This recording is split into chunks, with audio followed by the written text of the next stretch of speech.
नमस्कार मेरे प्यारे बच्चों। आशा करती हूँ कि आप सभी स्वस्थ होंगे और अपना बहुत ख्याल रख रहे होंगे। आजकल आप व्याकरण पढ़ रहे हैं। व्याकरण के अंतर्गत अभी तक आपने संधि जो भी आपके पाठ्यक्रम में था वो आपने पढ़ा। आजकल मैं आपको समास पढ़ा रही हूँ। समास में आपने अभी तक अव्ययी भाव समास पढ़ लिया और तत्पुरुष समास में विभक्ति तत्पुरुष यह आपने पढ़ा है। आज मैं आपको तत्पुरुष के अंतर्गत आने वाले नए तत्पुरुष तथा उत्पत्ति तत्पुरुष समास को बताऊंगी। यह आपके पाठ्यक्रम में से हट चुका है, लेकिन कभी कभी जब आपके गद्यांश या पद्यांश पर आधारित प्रश्न पठित अंश में पूछे जाते हैं तो कभी कभी यह प्रश्न भी कर लिया जाता है कि इस शब्द में कौन सा समास है। तो वहाँ पर आपको कभी कभी उपपद और नए तत्पुरुष के उदाहरण मिल जाते हैं। अगर आप नहीं पढ़ेंगे तो उस प्रश्न को आप हल नहीं कर पाएंगे। पाठ्यक्रम में आपके आगे द्वंद्व समास भी है, द्विगु भी है और आपको बहुब्री, ये 3 और समास पढ़ने होंगे। तो आज मैं शुरू करती हूँ नए तत्पुरुष समास। सबसे पहले जानते हैं कि यह इसकी पहचान क्या है। कि जब शब्दों को नकारात्मक बनाने के लिए शब्दों के पूर्व में अ अथवा अन लगा करके शब्द बनाया जाए तो उसे नए तत्पुरुष कहते हैं। अर्थात जब हमारा जो शब्द है अथवा जब शब्दों का जो आरंभ है अगर वह स्वर वर्णों से होता है तब वहाँ अन लगाते हैं उसके पूर्व में, और जब शब्दों का प्रारंभिक वर्ण जब व्यंजन होता है तो वहाँ पर अ लगा करके नकारात्मक शब्द बनाया जाता है। इसको आप कभी ना भूलें। जब वर्णों का प्रारंभिक वर्णों नहीं बल्कि शब्दों का प्रारंभिक वर्ण अगर आपका किसी स्वर वर्ण से प्रारंभ होता है तो आप नकारात्मक निषेधात्मक शब्द बनाने के लिए वहां पर आप अन का प्रयोग करेंगे। अन का न हलंत होता है बच्चों, क्योंकि जो स्वर वर्ण होगा प्रारंभिक न पर उसकी मात्रा लग जाती है। और अगर जब शब्द का प्रारंभिक वर्ण हमारा किसी व्यंजन से प्रारंभ होता है तब वहाँ पर अ का प्रयोग करते हैं निषेधात्मक शब्द बनाने के लिए। इस प्रकार ये जो समास है वो नकारात्मक निषेधात्मक शब्द बनाने का तरीका बताता है। जैसे मान लीजिए शब्द है न उचितम, हमने निषेधात्मक शब्द हमें कहना है तो हमने 2 शब्द में इसको कहा न उचितम, जो उचित नहीं है। अगर आपको इसको एक शब्द में कहना है तो उस न के बाद वाले शब्द को देखना है। तो मैंने कहा था न उचितम, तो न के बाद शब्द था उचितम। उचितम का जो उ है वह स्वर वर्ण है, इसलिए यहाँ पर न के जगह पर आपको अन प्रयोग होगा और अन जोड़ उचितम बन जाता है अनुचितम। यह आपका हो गया नए तत्पुरुष समास। इसी प्रकार से और भी शब्द मैं कुछ आपको दिखाती हूँ और उसको आप देखें और बनाएं कि किस प्रकार से यह बनता है।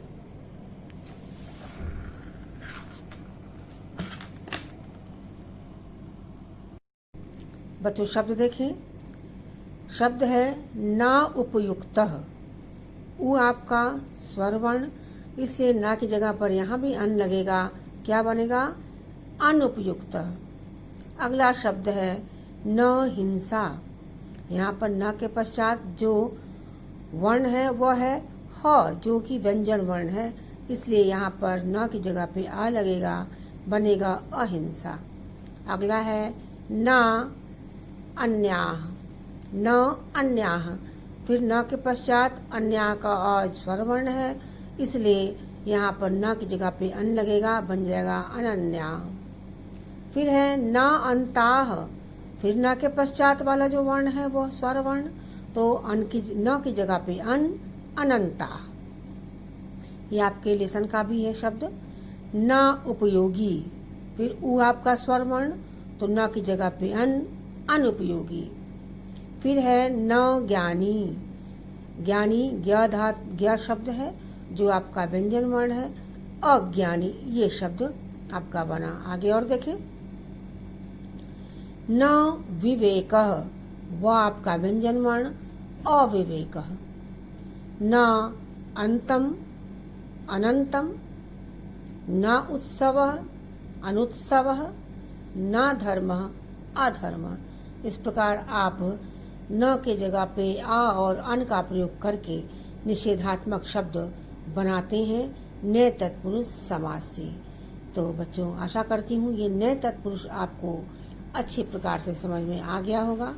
कुछ इसके लिए मैंने आपका डेफिनेशन भी लिखा है, आपको मैं दिखाना चाहती हूँ। आप देखें और ध्यान से इसको पढ़ें। पढ़ने के पश्चात फिर आप इसको मनन करें और प्रश्न को हल करें। आशा करती हूँ आप अच्छी प्रकार से देख पा रहे होंगे बच्चों।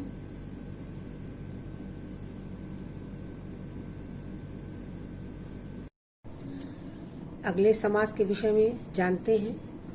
समास है उपपद तत्पुरुष। उप मतलब होता है समीप, पास, पद मतलब होता है शब्द, यानी कि जो शब्द के समीप हो। तो क्या होता है बच्चों, इस समास में शब्द के पीछे कोई ना कोई क्रिया रूप ज्यों का त्यों लिखा हुआ मिल जाता है। यानी कि शब्दों के साथ समीप में क्या होता है, क्रिया रूप होता है। यानी कि जब संज्ञा अथवा सर्वनाम शब्दों के साथ क्रिया का समास बनाने हेतु क्रिया पदों को संज्ञा के रूप में प्रयोग करके पूर्व पद संज्ञा अथवा सर्वनाम के साथ मिला करके समास बनाया जाए तो उसे उपपद तत्पुरुष कहते हैं। अर्थात उपपद तत्पुरुष समास की पहचान यह है कि उत्तर पद किसी न किसी, उत्तर मतलब बाद वाला, पश्चात वाला, उत्तर पद किसी न किसी क्रिया का होना ही है या होता ही है। विग्रह करने के लिए हम इसमें क्या करेंगे, ये जानना है कि हमने पहचान शब्द को देखकर कर लिया कि शब्द के पीछे क्रिया रूप लगा हुआ है, पहचान हो गई कि उपपद तत्पुरुष है। अब इसका विग्रह हम कैसे करेंगे। तो बच्चों, आपका जो शब्द है सबसे पहले उसका अर्थ निकाल लेते हैं। अर्थ के अनुसार पूर्व पद में विभक्ति लगा देते हैं। आपने अर्थ निकाला, जो भी विभक्ति चिन्ह निकला उस पहले शब्द में आपने वो विभक्ति लगा दिया। अब बचता है उत्तर पद, दूसरा पद, यानी कि क्रिया रूप, धातु रूप वाला शब्द। तो धातु रूप में आप क्या करेंगे कि प्रथम पुरुष को ही लगाएंगे। बात उठती है वचन की, तो आप वाक्य के अंतर्गत, इस वाक्य के अंतर्गत प्रयुक्त हुए शब्दों के विषय में जानेंगे कि यहाँ पर किसकी डिमांड है, एक वचन, द्विवचन या बहुवचन। उस हिसाब से आप, अगर एक वचन है तो प्रथम पुरुष का ही एक वचन, द्विवचन है तो द्विवचन, और अगर बहुवचन है तो प्रथम पुरुष का बहुवचन प्रयोग करेंगे। इस ढंग से, जैसे शब्द है, मान लीजिए कुंभकारः। कुंभकारः, यहाँ पर कुंभ शब्द है और कारः में क्री धातु है। क्री धातु यानी कि अर्थ मैंने निकाला, जो घड़े को बनाता है। घड़े को, घड़े के लिए संस्कृत होती कुंभ, द्वितीय लगाना है कुंभम। अब जो बनाता है, करता है, तो क्री धातु का, क्योंकि एक वचन का शब्द था कुंभकारः, इसलिए हमने करोति उपयुक्त समझा और लिख दिया कुंभम करोति इति, जो घड़े को बनाता है वह। इसी ढंग से और दूसरा शब्द है मान लीजिए उर्गह। उर्गह, उर शब्द है और दूसरा ग शब्द आया। ग मतलब गम धातु, गम धातु, तो उर मतलब हृदय या पेट, तो जो पेट से चलता है वह।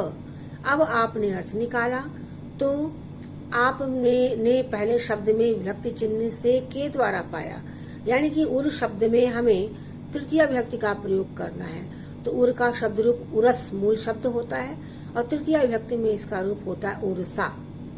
तो और गम धातु का जो रूप है वह गच्छति, क्योंकि हमें एक वचन का शब्द ही यहाँ लग रहा है, तो इसका जो विग्रह होगा वो होगा उर्सा गच्छति इति।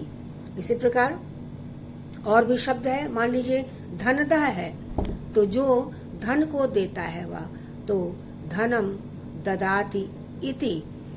फिर है सूपकारः, सूप मतलब होती है दाल, वैसे तो दाल होती है, और क्री मतलब करने वाला, यानी कि सूपकारः का जो अर्थ है वो होता है रसोइया, कुक, खाना बनाने वाला। तो लेकिन सूप मतलब दाल होती है, तो सूपम करोति इति। फिर आपने शब्द है सुखदा, जो सुख देता है, देती है वह, तो सुख को देने वाली, यानी कि सुखम ददाति इति। फिर शब्द है, मान लीजिए इंद्रजित, जिसने इंद्र को जीत लिया। वैसे तो आप प्रयोग करेंगे तो बहुब्रीहि समास का दूसरे ढंग से विग्रह होगा, वाक्य देख करके ही काम होता है, लेकिन यहाँ पर हमें उपपद तत्पुरुष जानना है। तो जी मतलब जीतना, जी धातु है, तो इंद्रम जयति इति। फिर है जलदः, जो जल को देता है, जलम ददाति इति। जीवनम, जो जीव को ले जाता है, नी धातु, न, तो जीवम नयति इति। नीरजः, फिर है नीरम जायते, यानी कि जो पानी में उत्पन्न होता है। स्वर्णकारः, स्वर्णम करोति इति। वेद पाठी, वेदम पठति इति। अल्पज्ञः, अल्पम जानाति इति। सर्वज्ञः, सर्वम जानाति इति। ये इतने सारे शब्द मैंने आपको बच्चों बताए हैं, इसके साथ साथ इसका ये विग्रह भी बताया है आपको। तो आशा करती हूँ कि आप निश्चित रूप से इस प्रकार के शब्दों का विग्रह आसानी से कर लेंगे। अब मैं आपको जो इसका डिफिनेशन है, परिभाषा है, कुछ उदाहरण उसके विग्रह हैं और कुछ के विग्रह मैं आपको दे रही हूँ कि आप करेंगे, ये मैं आपको कैमरा के माध्यम से दिखाना चाहूंगी।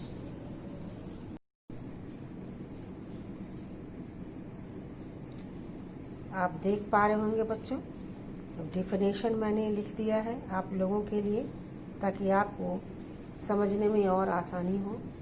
वीडियो को आप ज़रूर ध्यान से सुनेंगे और देखेंगे। देखने के पश्चात ही कुछ शब्द जो मैंने दिए हैं उनका विग्रह भी आप करेंगे।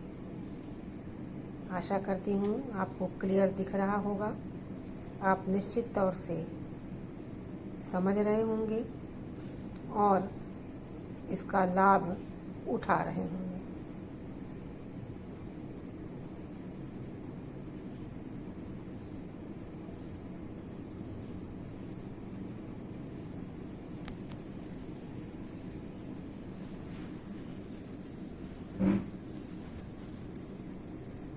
ये आपको बनाना है बच्चों। इस शब्द का समास विग्रह आपको करना है, जो मैं अभी आपको कैमरा जूम करके दिखाना चाह रही हूँ। इन शब्दों का आपको समास विग्रह करके दिखाना है।